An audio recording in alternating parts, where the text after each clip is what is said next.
بقينا نفرّق، بقينا نفرّق للي بيتبسط بمرضنا واللي بيزعل، بقينا نفرّق باللي بيفرح لنجاحنا واللي بيتضايق واللي بيفرح لفشلنا واللي بيزعل، بقينا نفرّق ما عدا الناس وولاد الأصول،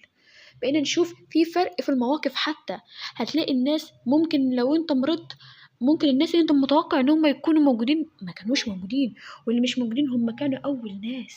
دول تتعلم ويتعلم عليهم كده وصونهم فوق دماغك اللي كانوا معاك. المرض حاجة والموت حاجة تانية، في الموت انت بتتخض من الناس، ازاي انتوا كنتوا معانا اشمعنى الوقت مش معانا. ممكن في الحياة اللي جرب الموت واللي جرب ان حد من عزيز عليه مشى هيقرب الناس ممكن تبعد عنك بعد ما حد غالي يكون مشى منك، وممكن كمان يقربوا، وعلى حسب بقى انت معاك فلوس ولا لا. يا نهار ابيض، اللي معاه فلوس تلاقي الناس خدامينه، غير كده ما يعرفكش.